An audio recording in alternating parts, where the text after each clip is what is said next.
നമസ്കാരം. എല്ലാ പ്രിയപ്പെട്ട കൂട്ടുകാർക്കും ഒരിക്കൽ കൂടി ഓൾ PSC എക്സാം ടിപ്സിലേക്ക് സ്വാഗതം ചെയ്യുകയാണ്. നമ്മൾ ഇന്നിവിടെ പരിചയപ്പെടാൻ പോകുന്നത് കേരള PSCയുടെ പ്രിലിമിനറി എക്സാമിനേഷന് ഗുണപ്രദമാകുന്ന 1001 പ്രധാനപ്പെട്ട ആനുകാലിക സംഭവങ്ങൾ പരിചയപ്പെടുത്തുന്ന വീഡിയോ സീരീസിലെ 5ാമത്തെ ക്ലാസ്സാണ് ഞാൻ നിങ്ങളുടെ മുന്നിൽ പരിചയപ്പെടുത്തുന്നത്. കഴിഞ്ഞ 5 ക്ലാസ്സുകളിലൂടെയായിട്ട് നിങ്ങളുടെ മുന്നിലേക്ക് കേരള PSCയുടെ പ്രിലിമിനറി എക്സാമിനേഷൻ ചോദിക്കാൻ സാധ്യതയുള്ള 213ഓളം പ്രധാനപ്പെട്ട ആനുകാലിക ചോദ്യങ്ങൾ നിങ്ങളുടെ മുന്നിൽ പരിചയപ്പെടുത്തിയിട്ടുണ്ട്.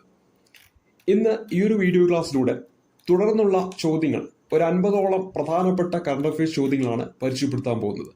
നമ്മളിവിടെ പരിചയപ്പെടുത്തുന്ന ഓരോ ചോദ്യങ്ങളും വരുന്ന പ്രിലിമിനറി എക്സാമിനേഷനിൽ ചോദിക്കാൻ സാധ്യതയുള്ള വളരെ പ്രധാനപ്പെട്ട ചോദ്യങ്ങൾ മാത്രമാണ് പരിചയപ്പെടുത്തി മുന്നോട്ട് പോകുന്നത്. അപ്പോൾ ഈ ഓരോ ക്ലാസ്സുകളും നിങ്ങൾക്ക് ഇഷ്ടപ്പെടുന്നുണ്ടെങ്കിൽ ഒന്ന് ലൈക്ക് ചെയ്യണം, ഒന്ന് ഷെയർ ചെയ്യണം. അത് നിങ്ങളുടെ കൂട്ടുകാർക്കായിട്ട് ഷെയർ ചെയ്യുമ്പോൾ ആർക്കെങ്കിലും അത് ഗുണപ്രദമാകുന്നുവെങ്കിൽ അത് നിങ്ങൾ ചെയ്യുന്ന ഒരു നല്ല കാര്യം കൂടിയായിരിക്കും. അപ്പോൾ ഇന്നത്തെ വീഡിയോ ക്ലാസ് നമുക്ക് ആരംഭിക്കാം. നമ്മൾ തുടക്കം കുറിക്കുന്നത് 214ാമത്തെ ചോദ്യമാണിന്ന്. ഇന്ത്യൻ നേവിയുടെ ഏറ്റവും വലിയ സോളാർ പ്ലാന്റ് കേരളത്തിൽ സ്ഥാപിച്ചത് ഏഴിമല നേവൽ അക്കാദമിയിലാണ്.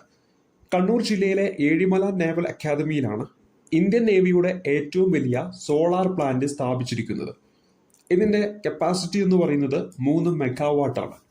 ഇന്ത്യൻ നേവിയുടെ ഏറ്റവും വലിയ സോളാർ പ്ലാന്റ് ഏഴിമല നാവൽ അക്കാദമിയിലാണ് സ്ഥാപിച്ചത്. അതിന്റെ കപ്പാസിറ്റി 3 മെഗാവാട്ടാണ്. 215 ഇന്ത്യയിലെ ആദ്യത്തെ ട്രാൻസ്ഷിപ്മെന്റ് പോർട്ട് സ്ഥാപിക്കുന്നത് എവിടാന്നാണ് ചോദ്യം. ഉത്തരമായിട്ട് വരേണ്ടത് കൊച്ചിയിലെ വല്ലാർപാടം ടെർമിനലാണ്. ഇന്ത്യയിലെ ആദ്യത്തെ ട്രാൻസ്ഷിപ്മെന്റ് പോർട്ട് സ്ഥാപിക്കുന്നത് കൊച്ചിയിലെ വല്ലാർപാടം ടെർമിനലാണ്. 216 മുഖ്യമന്ത്രിയുടെ സംരംഭകത്വ വികസന പദ്ധതി നടപ്പിലാക്കുന്ന ധനകാര്യ സ്ഥാപനം ചോദിച്ചാൽ ഉത്തരം കേരള ഫിനാൻഷ്യൽ കോർപ്പറേഷനാണ്. KFC മുഖ്യമന്ത്രിയുടെ സംരംഭകത്വ വികസന പദ്ധതി നടപ്പിലാക്കുന്ന ധനകാര്യ സ്ഥാപനം ഏതാണ്? കേരള ഫിനാൻഷ്യൽ കോർപ്പറേഷൻ ആണെന്ന കാര്യം ഓർക്കുക. അപ്പോൾ കേരള ഗവൺമെന്റിന് കീഴിൽ വരുന്ന ധനകാര്യ സ്ഥാപനമാണ് KFC.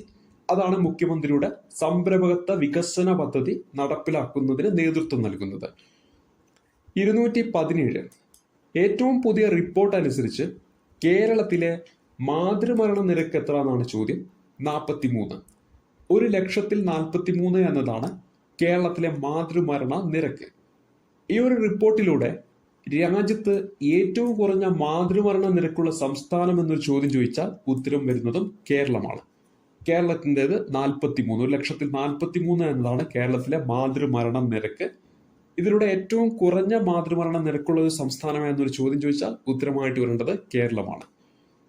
219 ലോക്ക്ഡൌൺ മൂലം തിയേറ്ററുകൾ അടച്ചിട്ടതിനാൽ OTT വഴി റിലീസ് ചെയ്ത മലയാളത്തിലെ ആദ്യ ചലച്ചിത്രമാണ് സൂഫിയും സുജാതയും. ആമസോൺ പ്രൈമിലൂടെയാണ് ഈ ഒരു സിനിമ റിലീസ് ചെയ്യുന്നത്. അപ്പോൾ മലയാളത്തിൽ OTT വഴി റിലീസ് ചെയ്ത ആദ്യ ചലച്ചിത്രം ചോദിച്ചാൽ ഉത്തരമായിട്ട് വരേണ്ടത് സൂഫിയും സുജാതയുമാണ്. ഏതിലൂടെയാണ് റിലീസ് ചെയ്യുന്നത്? ആമസോൺ പ്രൈംസിലൂടെയാണ് റിലീസ് ചെയ്യുന്ന കാര്യം ഓർക്കുക. അപ്പോൾ ആമസോൺ പ്രൈമിലൂടെയാണ് ഇത് റിലീസ് ചെയ്യുന്നത്. 220 കേരളത്തിലെ ആദ്യത്തെ തുമ്പി മഹോത്സവത്തിന്റെ ഭാഗ്യചിഹ്നം പന്തലൂ തുമ്പിയാണ്. പന്തലൂ തുമ്പിയാണ് കേരളത്തിലെ ആദ്യത്തെ തുമ്പി മഹോത്സവത്തിന്റെ ഭാഗ്യചിഹ്നം. കേരളത്തിലെ ആദ്യത്തെ തുമ്പി മഹോത്സവത്തിന്റെ ഭാഗ്യചിഹ്നം പന്തലൂ തുമ്പി. 221 സംസ്ഥാന സർക്കാരിന്റെ വിവിധ വകുപ്പുകളിൽ ഉപയോഗിക്കുന്ന കാറുകൾ ഇലക്ട്രിക് കാറുകളാക്കി മാറ്റുന്ന അനർട്ടിന്റെ പദ്ധതിയാണ് ഈ മൊബിലിറ്റി. അനർട്ട് നേതൃത്വം നൽകുന്ന പദ്ധതിയാണ് സംസ്ഥാന സർക്കാരിന്റെ വിവിധ വകുപ്പുകളിൽ ഉപയോഗിക്കുന്ന കാറുകൾ എന്താക്കി മാറ്റുന്നു? ഇലക്ട്രിക് കാറുകളാക്കി മാറ്റുന്നു. അതിന് അനർട്ട് നേതൃത്വം നൽകുന്ന പദ്ധതിയുടെ പേരാണ് ഈ മൊബിലിറ്റി. ഈ മൊബിലിറ്റി എന്ന പദ്ധതി അതിന് നേതൃത്വം നൽകുന്ന അനർട്ടാണ്. എന്താണ് അതിന്റെ ലക്ഷ്യം എന്ന് പറയുന്നത്? സംസ്ഥാന സർക്കാരിന്റെ വിവിധ വകുപ്പുകളിൽ ഉപയോഗിക്കുന്ന കാറുകൾ എന്താക്കി മാറ്റുന്നു? ഇലക്ട്രിക് കാറുകളാക്കിയിട്ട് മാറ്റുന്നു. 222 ദേശീയ ജനസംഖ്യാ കമ്മീഷൻ റിപ്പോർട്ട് അനുസരിച്ച് 2036 ഏറ്റവും കൂടുതൽ ആയുർദൈർഘ്യം രേഖപ്പെടുത്താനിടയുള്ള സംസ്ഥാനം നമ്മുടെ കേരളമാണ്. സ്ത്രീകൾക്ക് 80 പുരുഷന്മാർക്ക് 74 എന്നിങ്ങനെയാണ് ആ ഒരു കണക്ക്. അപ്പൊ ദേശീയ ജനസംഖ്യാ കമ്മീഷൻ റിപ്പോർട്ട് 2036 ആകുമ്പോഴത്തേഴും കേരളമാണ് ഇന്ത്യയിൽ തന്നെ ഏറ്റവും കൂടുതൽ ആയുർദൈർഘ്യമുള്ള ഒരു സംസ്ഥാനമായിട്ട് മാറുന്നത് എന്ന് പറയുന്നു. അതിൽ സ്ത്രീകൾക്ക് 80, പുരുഷന്മാർക്ക് 74 എന്നതാണ് ആ ഒരു കണക്ക് എന്ന കാര്യം ഓർത്തിരിക്കണം. ഇനി 223. രാജ്യത്തെ ആദ്യത്തെ ഇന്റർനാഷണൽ വിമൻസ് ട്രേഡ് സെന്റർ സ്ഥാപിക്കുന്നത് കൊച്ചിയിൽ അങ്കമാലിയിലാണ്. രാജ്യത്തെ ആദ്യത്തെ ഇന്റർനാഷണൽ വിമൻ ട്രേഡ് സെന്റർ സ്ഥാപിക്കുന്നത് എവിടെയാണ്? കൊച്ചിയിൽ അങ്കമാലിയിലാണെന്ന കാര്യം ഓർക്കുക. 224. 2020 ഓഗസ്റ്റിൽ പ്രവർത്തനം ആരംഭിച്ച കേരളത്തിലെ ആദ്യത്തെ മറൈൻ ആംബുലൻസ് ആണ് പ്രതീക്ഷ. കേരളത്തിലെ ആദ്യത്തെ മറൈൻ ആംബുലൻസ് പ്രതീക്ഷയാണ്. 2020 ഓഗസ്റ്റിലാണ് അതിന്റെ പ്രവർത്തനം ആരംഭിച്ചത്. 2020 ഓഗസ്റ്റിൽ പ്രവർത്തനം ആരംഭിച്ച കേരളത്തിലെ ആദ്യത്തെ മറൈൻ ആംബുലൻസ് ഏതാണ്? പ്രതീക്ഷയാണ്. 225. രാജ്യത്തെ ആദ്യത്തെ മെഡിക്കൽ ഡിവൈസസ് പാർക്കുകളിൽ ഒന്ന് സ്ഥാപിക്കുന്നത് കേരളത്തിലാണ്. അത് എവിടെയാണെന്നാണ് ചോദ്യം. തോന്നയ്ക്കൽ, തിരുവനന്തപുരം ജില്ലയിലെ തോന്നയ്ക്കലാണ് രാജ്യത്ത് തുടക്കം കുറിക്കുന്ന മെഡിക്കൽ ഡിവൈസസ് പാർക്കുകൾ. അതിലൊന്ന് വരുന്നത് നമ്മുടെ കേരളത്തിലാണ്. ആ കേരളത്തിൽ വരുന്നത് തിരുവനന്തപുരം ജില്ലയിലെ തോന്നയ്ക്കലാണ്. 226. തൈക്കുടം മുതൽ പേട്ട വരെയുള്ള ട്രാക്ക് കൂടി പ്രവർത്തന സജ്ജമായതോടെ കൊച്ചി മെട്രോയുടെ മൊത്തം പാതയുടെ ദൈർഘ്യം 25.2 കിലോമീറ്റർ ആകുന്നു. തൈക്കുടം മുതൽ പേട്ട വരെയുള്ള ട്രാക്ക് കൂടി പ്രവർത്തന സജ്ജമായതോടെ കൊച്ചി മെട്രോയുടെ മൊത്തം പാതയുടെ ദൈർഘ്യം എത്രയായിട്ട് വർദ്ധിപ്പിച്ചു? 25.2 കിലോമീറ്റർ ആയി എന്ന കാര്യം ഓർക്കുക. അപ്പൊ ടോട്ടൽ ഇപ്പൊ എത്രയുണ്ട്? 25.2 കിലോമീറ്റർ ആണെന്ന കാര്യം ഓർക്കുക. 227. 2020 പുറത്തു വന്ന നാഷണൽ സാമ്പിൾ സർവേ റിപ്പോർട്ട് അനുസരിച്ച് രാജ്യത്തെ ഏറ്റവും കൂടുതൽ സാക്ഷരതാ നിരക്കുള്ള സംസ്ഥാനം കേരളമാണ്. ആ ഒരു ശതമാനവും പറഞ്ഞിരിക്കുന്നു 96.2%. കേരളത്തിന്റെ സാക്ഷരതയുടെ ശതമാനം പറഞ്ഞിരിക്കുന്നു 96.2. അപ്പോൾ 2020 ഈ പറയുന്ന നാഷണൽ സാമ്പിൾ സർവേ റിപ്പോർട്ട് വരുന്നത്. അതിൽ കേരളത്തിന്റെ സാക്ഷരതാ നിരക്ക്, ഇന്ത്യയിൽ തന്നെ ഏറ്റവും കൂടുതൽ സാക്ഷരതാ നിരക്കുള്ള സംസ്ഥാനം ഏതാണ്? കേരളമാണ്. 96.2% ആ പറയുന്ന സാക്ഷരതാ നിരക്ക് എന്ന കാര്യം കൂടി ഓർക്കുക. നമ്മുടെ 2011 സെൻസസ് പ്രകാരവും ഏറ്റവും കൂടുതൽ സാക്ഷരതയുള്ള ഇന്ത്യയിലെ സംസ്ഥാനം ചോദിച്ചാൽ നമ്മുടെ കേരളം തന്നെയാണ് വരുന്നത്. 228 ചോദ്യം വളരെ പ്രധാനപ്പെട്ട ഒരു ചോദ്യമാണ്. ഏത് മാർക്കറ്റിംഗ് ക്യാമ്പയിനാണ് കേരള ടൂറിസത്തിന് Pacific Asia travel association award നേടിക്കൊടുത്തത്? പാറ്റ എന്ന് പറയും. ആ ഒരു അവാർഡ് നേടിക്കൊടുത്തത് ഏത് മാർക്കറ്റിംഗ് ക്യാമ്പയിൻ ആണെന്നാണ് നമ്മുടെ ചോദ്യം. ഉത്തരമായിട്ട് വരേണ്ടത് human by nature print campaign എന്നതാണ്. Human by nature print campaign ആണ് കേരള ടൂറിസത്തിന് നേതൃത്വം നൽകുന്ന ഒരു ക്യാമ്പയിനാണ് human by nature print campaign. ഇതാണ് 2020 ഈ പറയുന്ന Pacific Asia travel association award Kerala ടൂറിസത്തിന് നേടിക്കൊടുത്തത് എന്ന കാര്യം ഓർക്കുക. അപ്പൊ ഇതൊരു മാർക്കറ്റിംഗ് ക്യാമ്പയിൻ ആണ്. അതിന്റെ പേര് ഓർക്കുക, human by nature print campaign ആണ്. കേരള ടൂറിസത്തിന്റെ നേതൃത്വത്തിൽ നടന്നതാണ്. ഇതിലൂടെ കേരള ടൂറിസത്തിന് എന്ത് അവാർഡ് ലഭിക്കുകയാണ്? Pacific Asia travel association award ലഭിക്കുകയാണ്, പാറ്റ അവാർഡ് ലഭിക്കുകയാണെന്ന കാര്യം ഓർത്തിരിക്കുക. 229. ഗോത്ര വിഭാഗത്തിലെ വിദ്യാർത്ഥികൾക്കായി സമഗ്ര ശിക്ഷ കേരള ഒരുക്കിയ ഓൺലൈൻ പഠന ക്ലാസ് ആണ് മഴവിൽ പൂവ്. ഗോത്ര വിഭാഗത്തിലെ വിദ്യാർത്ഥികൾക്കായിട്ട് സമഗ്ര ശിക്ഷ കേരള ഒരുക്കിയ ഓൺലൈൻ പഠന ക്ലാസ് ആണ് ഇത് മഴവിൽ പൂവ് എന്ന കാര്യം ഓർക്കുക. അപ്പൊ ഗോത്ര വിഭാഗത്തിലെ വിദ്യാർത്ഥികൾക്കായിട്ടാണ്. ആരാണ് ഇത് ഒരുക്കുന്നത്? സമഗ്ര ശിക്ഷ കേരളയാണ് ഇതിന് നേതൃത്വം നൽകുന്നത്. അതേപോലെ തന്നെ ഓൺലൈൻ പഠന ക്ലാസ് ആണ്. അതിന്റെ പേരെന്താണ്? മഴവിൽ പൂവ് എന്നാണ് അതിന്റെ പേര്. 230. സംസ്ഥാനത്തെ ഗോത്ര വിഭാഗം വിദ്യാർത്ഥികളെ ഗോത്രഭാഷയിൽ തന്നെ പഠിപ്പിക്കുന്നതിനായി സർക്കാർ ആരംഭിച്ച പദ്ധതിയാണ് നമത് ബാസെ. നമത് ബാസെ എന്ന് പറയുന്നത് കേരള സർക്കാർ പദ്ധതിയാണ്. സംസ്ഥാനത്തെ ഗോത്ര വിഭാഗം വിദ്യാർത്ഥികളെ ഗോത്രഭാഷയിൽ തന്നെ പഠിപ്പിക്കുന്നതിനായിട്ട് സർക്കാർ ആരംഭിച്ച പദ്ധതിയാണ് നമത് ബാസെ എന്ന കാര്യം ഓർക്കുക. അടുത്തത് 231. പ്രസ് ട്രസ്റ്റ് ഓഫ് ഇന്ത്യയുടെ ബോർഡ് ഓഫ് ഡയറക്ടേഴ്സിലേക്ക് പുതുതായി തിരഞ്ഞെടുക്കപ്പെട്ട മലയാളിയാണ് MV Shreyas Kumar. MV Shreyas Kumar press trust of ഇന്ത്യയുടെ ബോർഡ് ഓഫ് ഡയറക്ടേഴ്സിലേക്ക് പുതുതായിട്ട് തിരഞ്ഞെടുക്കപ്പെട്ട മലയാളിയാണ്. 232. തിരുവനന്തപുരം അന്താരാഷ്ട്ര വിമാനത്താവളം 50 വർഷത്തെ പാട്ടത്തിന് ഏറ്റെടുത്തത് ആരാന്ന് വെച്ചിട്ടുണ്ടെങ്കിൽ അദാനി എന്റർപ്രൈസസ് ആണെന്ന കാര്യം ഓർക്കുക. അപ്പൊ 50 വർഷത്തെ പാട്ടക്കരാറിന് ഈ പറയുന്ന തിരുവനന്തപുരം ഇന്റർനാഷണൽ എയർപോർട്ട് ഏറ്റെടുത്തിരിക്കുന്നത് അദാനി എന്റർപ്രൈസസ് ആണെന്ന കാര്യം ഓർക്കുക. 233. സംസ്ഥാനത്തെ ആദ്യത്തെ ഓപ്പൺ സർവകലാശാലയാണ് ശ്രീനാരായണ ഗുരു ഓപ്പൺ സർവകലാശാല. ശ്രീനാരായണ ഗുരു ഓപ്പൺ സർവകലാശാലയാണ് സംസ്ഥാനത്തെ ആദ്യത്തെ ഓപ്പൺ സർവകലാശാല. ഈ ഓപ്പൺ സർവകലാശാലയുടെ ആസ്ഥാനം കൊല്ലമാണെന്ന കാര്യം ഓർക്കുക. ശ്രീനാരായണ ഗുരു ഓപ്പൺ സർവകലാശാല സംസ്ഥാനത്തെ ആദ്യത്തെ ഓപ്പൺ സർവകലാശാലയാണ്. ആസ്ഥാനം എവിടെയാണെന്ന് വെച്ചിട്ടുണ്ടെങ്കിൽ കൊല്ലമാണെന്ന കാര്യം അറിഞ്ഞിരിക്കണം. ഇനി 235. ശ്രീനാരായണ ഗുരു ഓപ്പൺ സർവകലാശാലയുടെ ആദ്യ വൈസ് ചാൻസലർ ആരെന്ന് വെച്ചാൽ ഡോക്ടർ മുബാറക് പാഷയാണ്. ശ്രീനാരായണ ഗുരു ഓപ്പൺ സർവകലാശാലയുടെ ആദ്യ വൈസ് ചാൻസലർ. ഇപ്പൊ ശ്രീനാരായണ ഗുരു ഓപ്പൺ സർവകലാശാല കേരളത്തിലെ ആദ്യത്തെ ഓപ്പൺ സർവകലാശാല, ആസ്ഥാനം വരുന്നത് കൊല്ലത്താണ്. ആ പറയുന്ന ശ്രീനാരായണ ഗുരു ഓപ്പൺ സർവകലാശാലയുടെ ആദ്യത്തെ വൈസ് ചാൻസലർ ആയിരുന്നു വെച്ചിട്ടുണ്ടെങ്കിൽ ഡോക്ടർ മുബാറക് പാഷയാണ്. അതേസമയത്ത് ചാൻസലർ ആണെന്ന് നമുക്കറിയാം, നമ്മുടെ കേരളത്തിന്റെ ഗവർണറാണ് വരിക. അതേസമയത്ത് ഇവിടെ വൈസ് ചാൻസലറാണ് നമ്മൾ പരിചയപ്പെടുന്നത് ഡോക്ടർ മുബാറക് പാഷയാണ്. ഇനി 236 ഐക്യരാഷ്ട്രസഭയുടെ ജീവിതശൈലി രോഗ നിയന്ത്രണത്തിനുള്ള അവാർഡ് ലഭിച്ച സംസ്ഥാനമാണ് കേരളം. ഐക്യരാഷ്ട്രസഭയുടെ ജീവിതശൈലി രോഗ നിയന്ത്രണത്തിനുള്ള അവാർഡ് ലഭിച്ചിട്ടുള്ള സംസ്ഥാനം ഏതാണ്? കേരളമാണ്. ഐക്യരാഷ്ട്രസഭയുടെ യുണൈറ്റഡ് നാഷന്റെ ജീവിതശൈലി രോഗ നിയന്ത്രണത്തിനുള്ള അവാർഡ് ലഭിച്ച സംസ്ഥാനം കേരളമാണ്. 237 പൊതുവിദ്യാഭ്യാസ രംഗത്ത് രാജ്യത്തെ പ്രഥമ സമ്പൂർണ്ണ ഡിജിറ്റൽ സംസ്ഥാനം എന്ന നേട്ടം കൈവരിച്ചതും നമ്മുടെ കേരളമാണ്. രാജ്യത്തെ ആദ്യത്തെ സമ്പൂർണ്ണ ഡിജിറ്റൽ സംസ്ഥാനം ഏത് മേഖലയിലാണ്? പൊതുവിദ്യാഭ്യാസ രംഗത്ത്. പൊതുവിദ്യാഭ്യാസ രംഗത്ത് നമ്മുടെ രാജ്യത്തെ പ്രഥമ സമ്പൂർണ്ണ ഡിജിറ്റൽ സംസ്ഥാനം ഏതാണ്? നമ്മുടെ കേരളമാണ്.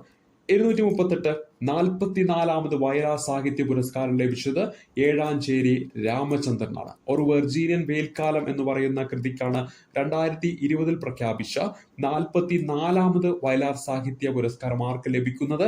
ഏഴാഞ്ചേരി രാമചന്ദ്രന് ലഭിക്കുന്നത്. ഇപ്പൊ 2020 പ്രഖ്യാപിച്ച വയലാർ സാഹിത്യ പുരസ്കാരം 44ാമത് വയലാർ സാഹിത്യ പുരസ്കാരമാണ്. അത് ലഭിച്ചത് ഒരു വെർജീനിയൻ വേൽക്കാലം എന്ന് പറയുന്ന കൃതി രചിച്ച ഏഴാഞ്ചേരി രാമചന്ദ്രനാണ്. തൊട്ട് മുമ്പത്തെ വർഷം 2019 പ്രഖ്യാപിച്ച 43ാമത് വയലാർ അവാർഡ് പറഞ്ഞിരിക്കണം. അത് ലഭിച്ചത് നിരീശ്വരൻ എന്ന് പറയുന്ന നോവൽ രചിച്ച VJ ജെയിംസിനാണ്. ഇപ്പൊ 2019 വയലാർ അവാർഡ് ജേതാവ് VJ ജെയിംസ് ആണ്. അദ്ദേഹത്തിന്റെ കൃതി പരീക്ഷയ്ക്ക് ചോദിച്ചിട്ടുണ്ട്, നിരീശ്വരനാണ്. VJ James, Nireeshwaran. 2020 ഏഴാഞ്ചേരി രാമചന്ദ്രൻ, അദ്ദേഹത്തിന്റെ കൃതി ഒരു വെർജീനിയൻ വെയിൽക്കാലം. 2020 വരുമ്പോൾ വയലാർ അവാർഡ് ഏഴാഞ്ചേരി രാമചന്ദ്രൻ ആണെങ്കിൽ 2019 വരുമ്പോൾ 43ാമത് വയലാർ അവാർഡ് VJ ജെയിംസ്, കൃതി നിരീശ്വരൻ. 240 2020 ഓഗസ്റ്റ് 6-ാം തീയതി മണ്ണിടിഞ്ഞ് തൊഴിലാളികൾക്കുമേൽ വീണ് ഒട്ടേറെ പേർ മരിച്ച വേദനാജനകമായ സംഭവം നടന്നത് ഇടുക്കി ജില്ലയിൽ എവിടെയാണെന്ന് ചോദിച്ചാൽ ഉത്തരം പൊട്ടിമുടിയിലാണെന്ന കാര്യം ഓർക്കുക. പൊട്ടിമുടിയിൽ, ഇടുക്കി ജില്ലയിലെ പൊട്ടിമുടി എന്ന് പറയുന്ന സ്ഥലത്താണ് 2020 ഓഗസ്റ്റ് 6-ാം തീയതി മണ്ണിടിഞ്ഞ് തൊഴിലാളികൾക്കുമേൽ വീണ് ഒട്ടേറെ പേർ മരിച്ച വേദനാജനകമായിട്ടുള്ള ആ ഒരു സംഭവം നടന്നത് എന്ന കാര്യം ഓർക്കണം. 241 കേരള ഹൈക്കോടതിയിലെ ആദ്യ മലയാളി ചീഫ് ജസ്റ്റിസ് ആരെന്ന് നമ്മൾ പഠിക്കുന്ന ചോദ്യമാണ്. KK ഉഷയാണ്. അവർ 2020 ഒക്ടോബറിൽ അന്തരിച്ചു. അപ്പൊ 2020 ഒക്ടോബറിൽ അന്തരിച്ച കേരള ഹൈക്കോടതിയിലെ ആദ്യത്തെ മലയാളി വനിതാ ചീഫ് ജസ്റ്റിസ് ആയിരുന്നു KK ഉഷ എന്ന കാര്യം ഓർക്കാം. KK ഉഷ എപ്പോഴും പരീക്ഷയ്ക്ക് ചോദിക്കുന്നതാണ്. ചോദ്യം ഇതായിരുന്നു: കേരള ഹൈക്കോടതിയിലെ ആദ്യ മലയാളി വനിതാ ചീഫ് ജസ്റ്റിസ്. ഉത്തരം KK ഉഷയാണ്. 242 ഗുണനിലവാരത്തിന്റെ സൂചകമായ ബ്ലൂ ഫ്ലാഗ് 2020 ലഭിച്ച കേരളത്തിലെ കടൽ തീരം ഏതാണ്? കോഴിക്കോടുള്ള കാപ്പാടാണ്. കോഴിക്കോടുള്ള കാപ്പാടാണ് ഗുണനിലവാരത്തിന്റെ സൂചകമായിട്ടുള്ള ബ്ലൂ ഫ്ലാഗ് 2020 ലഭിച്ച കേരളത്തിലെ കടൽ തീരം. ഇപ്പൊ കോഴിക്കോട് കാപ്പാട് കടൽ തീരത്തിനാണ് 2020 ഗുണനിലവാരത്തിന്റെ സൂചകമായ ബ്ലൂ ഫ്ലാഗ് ലഭിച്ചത്. 243 കേന്ദ്ര സർക്കാരിന്റെ ശിശു വികസന സൂചകമായ യങ് ചൈൽഡ് ഔട്ട്കം ഇൻഡെക്സ് അനുസരിച്ച് ഏറ്റവും ഉയർന്ന റാങ്ക് നേടിയ സംസ്ഥാനമാണ് നമ്മുടെ കേരളം. ഇപ്പൊ കേന്ദ്ര സർക്കാരിന്റെ ശിശു വികസന സൂചകമായ യങ് ചൈൽഡ് ഔട്ട്കം ഇൻഡെക്സ് അതിൽ ഏറ്റവും ഉയർന്ന റാങ്ക് നേടിയ 1-ാം സ്ഥാനം നേടിയ സംസ്ഥാനം ഏതാണ്? നമ്മുടെ കേരളമാണ്. 244 പകർച്ചവ്യാധി ഇതര രോഗങ്ങളുടെ നിയന്ത്രണത്തിൽ സുസ്ഥിര വികസന സൂചികയ്ക്കൊപ്പം എത്തിയതിന് ഐക്യരാഷ്ട്രസഭയുടെ UN ഇന്റർജൻസി ടാസ്ക് ഫോഴ്സ് പുരസ്കാരം നേടിയ സംസ്ഥാനം ചോദിച്ചാൽ ഉത്തരമായിട്ട് വരേണ്ടത് നമ്മുടെ കേരളമാണ്. പകർച്ചവ്യാധി ഇതര രോഗങ്ങളുടെ നിയന്ത്രണത്തിൽ സുസ്ഥിര വികസന സൂചികയ്ക്കൊപ്പം എത്തിയതിന് ഐക്യരാഷ്ട്രസഭയുടെ UN ഇന്റർജൻസി ടാസ്ക് ഫോഴ്സ് പുരസ്കാരം നേടിയ സംസ്ഥാനം ഏതാണ്? നമ്മുടെ കേരളമാണ് എന്ന കാര്യം കൂടി ഓർത്തിരിക്കുക. ഇനി 245 തദ്ദേശീയമായ വീഡിയോ കോൺഫറൻസിംഗ് സോഫ്റ്റ്വെയർ ഉണ്ടാക്കാൻ കേന്ദ്ര സർക്കാർ നടത്തിയ ഇന്നോവേഷൻ ചലഞ്ചിൽ ഒന്നാമതെത്തിയിരിക്കുന്നത് വി കൺസോൾ. ആലപ്പുഴ സ്വദേശിയായ ജോയ് സെബാസ്റ്റ്യൻ CEO ആയിട്ടുള്ള ടെക് ജൻഷ്യ കമ്പനിയുടെ സോഫ്റ്റ്വെയർ ആണ് വി കൺസോൾ എന്ന് പറയുന്നത്. ചോദിക്കാൻ സാധ്യതയുള്ള വളരെ പ്രധാനപ്പെട്ട ഒരു ചോദ്യമാണ്. തദ്ദേശീയമായിട്ട് വീഡിയോ കോൺഫറൻസിങ് സോഫ്റ്റ്വെയർ ഉണ്ടാക്കാൻ വേണ്ടിയിട്ട് കേന്ദ്ര സർക്കാർ നടത്തിയ ഒരു ഇന്നോവേഷൻ ചലഞ്ചാണ്. അതിൽ ഒന്നാമതെത്തിയിരിക്കുന്നത് നമ്മുടെ കേരളത്തിലെ ഒരു കമ്പനി നിർമ്മിച്ചിരിക്കുന്ന സോഫ്റ്റ്വെയർ ആണ്. സോഫ്റ്റ്വെയറുടെ പേര് വി കൺസോൾ എന്നാണ്. ആ ഒരു കമ്പനി എന്ന് പറയുന്നത് ടെക് ജൻഷ്യ എന്നതാണ് ആ ഒരു കമ്പനിയുടെ പേര്. അതിന്റെ സിഇഒ എന്ന് പറയുന്നത് ജോയ് സെബാസ്റ്റ്യൻ ആണെന്ന കാര്യം കൂടി ഓർക്കുക. 246 2020 ജെസ്സി ഡാനിയൽ പുരസ്കാരം നേടിയത് സംവിധായകൻ ഹരിഹരനാണ്. ഇതിനു മുമ്പ് 2019 പ്രഖ്യാപിക്കുന്നു, 2018 അത് ഷീലയ്ക്കാണ് ലഭിച്ചത്. 2019 2020 പ്രഖ്യാപിക്കുന്നു, അത് ലഭിച്ചത് ഹരിഹരനാണെന്ന കാര്യം ഓർക്കുക. ജെസ്സി ഡാനിയൽ പുരസ്കാരം അവസാനമായിട്ട് പ്രഖ്യാപിച്ചു, അത് ലഭിച്ചത് ഹരിഹരനും. 2018 വരുമ്പോൾ അത് ഷീലയ്ക്കാണ്.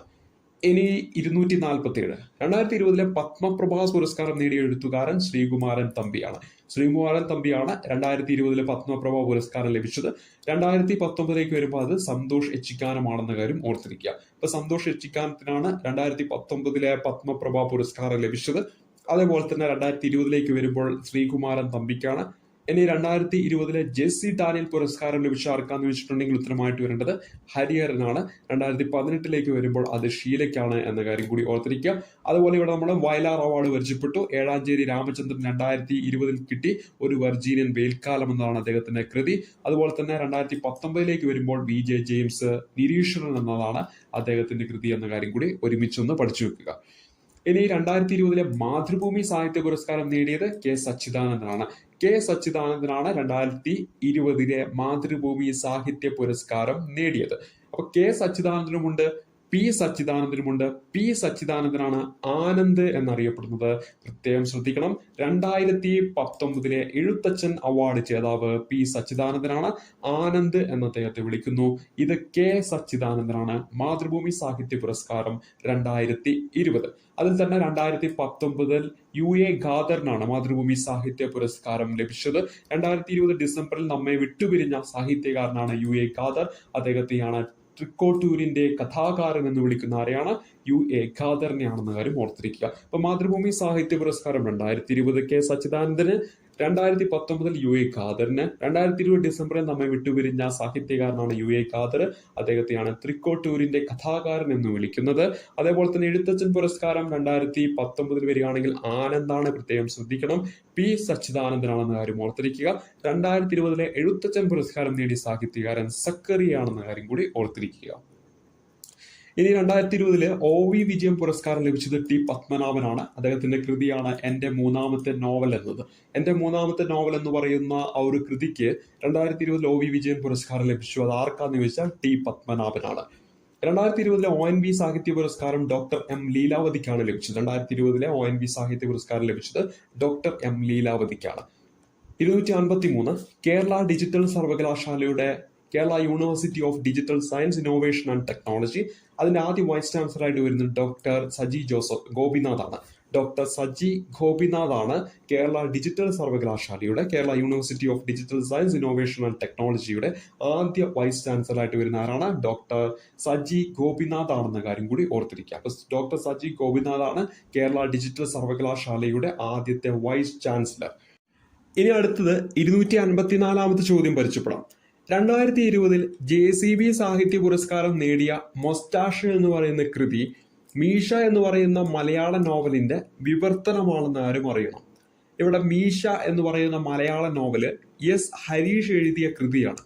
ഇതിന്റെ വിവർത്തനം തയ്യാറാക്കിയിരിക്കുന്നത് ജയശ്രീ കളത്തിലാണ്. അപ്പൊ ജയശ്രീ കളത്തിൽ മൊസ്റ്റാഷ് എന്ന പേരിൽ വിവർത്തനം ചെയ്തു. അതിനാണ് 2020 JCB സാഹിത്യ പുരസ്കാരം ലഭിച്ചത്. JCB സാഹിത്യ പുരസ്കാരം 2020 ലഭിക്കുന്നത് മൊസ്റ്റാഷ് എന്ന് പറയുന്ന കൃതിക്കാണ്. ഇത് മലയാളത്തിലെ S ഹരീഷ് എഴുതിയ മീശ എന്ന നോവലിന്റെ വിവർത്തനമാണെന്ന കാര്യം ഓർക്കുക. മൊസ്റ്റാഷ് എന്ന ആ ഒരു വിവർത്തനം തയ്യാറാക്കിയത് ജയശ്രീ കളത്തിലാണെന്ന കാര്യം കൂടി അറിഞ്ഞിരിക്കണം. 255 ഗാന്ധിജിയുടെ ആദ്യ കേരള സന്ദർശനത്തിന്റെ 100ാം വാർഷികം ആഘോഷിച്ചത് 2020 ഓഗസ്റ്റ് 18 1920 ഓഗസ്റ്റ് 18 മഹാത്മാഗാന്ധി ആദ്യമായിട്ട് കേരളം സന്ദർശിക്കുന്നു. നമ്മൾ പരിചയപ്പെട്ട കാര്യം തന്നെയാണ്. ഖിലാഫത്ത് പ്രസ്ഥാനത്തിന്റെ പ്രചരണവും ഒക്കെ ആയിട്ടാണ് മഹാത്മാഗാന്ധി ആദ്യമായിട്ട് കേരളം സന്ദർശിക്കുന്നത്. കോഴിക്കോടാണ് അദ്ദേഹം വന്നിറങ്ങിയെന്നൊക്കെ നമ്മൾ പരിചയപ്പെട്ടിട്ടുള്ള കാര്യമാണ്. ഇവിടെ അതിന്റെ 100ാം വാർഷികം 2020 ഓഗസ്റ്റ് 18 ഇനി 256 2020 ഓഗസ്റ്റിൽ പ്രവർത്തനം തുടങ്ങിയ കേരള നിയമസഭയുടെ ടെലിവിഷൻ ചാനലാണ് സഭ ടി വി. സഭ ടി വി കേരള നിയമസഭയുടെ ടെലിവിഷൻ ചാനൽ 2020 ഓഗസ്റ്റിൽ പ്രവർത്തനം തുടങ്ങി. 257 രാജ്യത്തെ ഡിജിറ്റൽ ഗാർഡൻ ഉള്ള ആദ്യ സർവകലാശാലയാണ് കേരള സർവകലാശാല. രാജ്യത്ത് ഡിജിറ്റൽ ഗാർഡൻ ഉള്ള ആദ്യ സർവകലാശാല ഏതാണ്? കേരള സർവകലാശാല. 258 പ്രാഥമിക ശുശ്രൂഷയിൽ സമ്പൂർണ്ണ സാക്ഷരത നേടുന്ന ഇന്ത്യയിലെ ആദ്യ പഞ്ചായത്താണ് മലപ്പുറം ജില്ലയിലെ ചേലമ്പ്ര എന്ന കാര്യം ഓർക്കുക. മലപ്പുറം ജില്ലയിലെ ചേലമ്പ്ര പഞ്ചായത്ത് പ്രാഥമിക ശുശ്രൂഷയിൽ സമ്പൂർണ്ണ സാക്ഷരത നേടുന്ന ഇന്ത്യയിലെ ആദ്യത്തെ പഞ്ചായത്തായിട്ട് മാറി. 259 NCERTയുടെ ഉപദേശക സമിതി അംഗമായി അടുത്തിടെ നിയമിതനായ മലയാളിയാണ് കെ അൻവർ സാദത്ത്. കെ അൻവർ സാദത്ത് NCERTയുടെ ഉപദേശക സമിതിയിൽ അംഗമായി നിയമിതനായിട്ടുള്ള മലയാളിയാണെന്ന കാര്യം ഓർക്കുക ഈ അടുത്തായിട്ട്. 260 പരീക്ഷയിൽ ചോദിച്ചിട്ടുള്ള ഒരു ചോദ്യമാണ്. കേരള ബാങ്ക് ഭരണസമിതിയുടെ പ്രസിഡന്റായിട്ട് തിരഞ്ഞെടുക്കപ്പെട്ടതാണെന്ന് ചോദിക്കും. ഉത്തരം ഗോപി കോട്ടമുറയ്ക്കലാണ്. ഗോപി കോട്ടമുറയ്ക്കൽ.